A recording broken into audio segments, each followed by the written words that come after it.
స్త్రీ శక్తి గొప్పదని, సాధికారతే లక్ష్యంగా మహిళలు అన్ని రంగాల్లో రాణించడంలో కేంద్ర ప్రభుత్వ సహకారం ఉందని మల్కాజ్గిరి ఎంపీ ఈటెల రాజేందర్ అన్నారు. కంటోన్మెంట్ బోర్డులో బానుక నర్మదా మల్లికార్జున ఆధ్వర్యంలో అంతర్జాతీయ మహిళా దినోత్సవ వేడుకలు నిర్వహించారు. కంటోన్మెంట్ బోర్డుకు నామినేటెడ్ సభ్యురాలు బానుక నర్మదా మల్లికార్జున్ను ఈటెల రాజేందర్ సత్కరించారు. ఆమెకు శుభాకాంక్షలు తెలిపి కంటోన్మెంట్ బోర్డులో పనిచేసే మహిళలకు శుభాకాంక్షలు తెలిపి శాల్వాతో సన్మానించారు. కంటోన్మెంట్ చరిత్రలో తొలిసారి వైస్ చైర్మన్గా 2013లో ఎన్నికైన బానుక నర్మదా తిరిగి నామినేటెడ్ సభ్యురాలుగా ఎన్నిక కావడం శుభపరిణామం అన్నారు ఈటెల.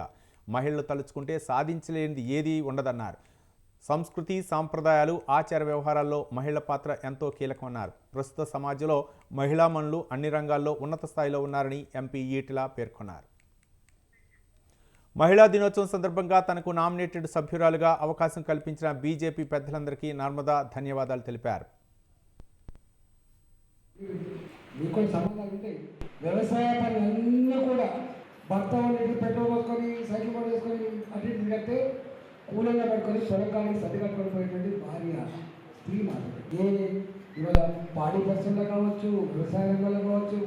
మీకు తెలుసా, అసలు గ్రామీణ ప్రాంతాలలో ఈ ధాన్యం కొనుగోలు, అది ఏ ధాన్యమైనా కావచ్చు, పత్తి కావచ్చు, మిర్చి కావచ్చు, ఇంకేదో కావచ్చు, ఇవాళ అన్నింటినీ కొని ఇవాళ ఆదుకుంటుంది స్త్రీ.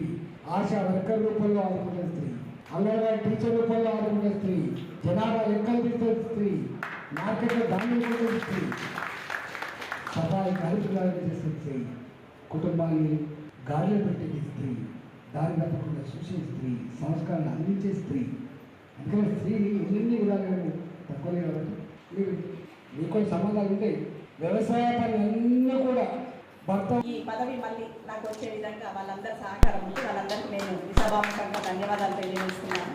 కంటోన్మెంట్లో ఇన్ని రోజుల తర్వాత మళ్ళీ నా కంటోన్మెంట్లో నేను అడుగు పెట్టడానికి ఎంతో సంతోషంగా ఉంది. మహిళా దినోత్సవం సందర్భంగా అన్నగారు మాకు గిఫ్ట్ ఇచ్చారు. దీనికి గాను ధన్యవాదాలు తెలియజేస్తున్నాను. ప్రతి మహిళకు తోడుండి నేను గతంలో ఇప్పుడు 35% రిజర్వేషన్లో నేను కంటోన్మెంట్ బోర్డు మెంబర్గా ఎలక్ట్ కావడం జరిగింది. దానికి గాను అంటే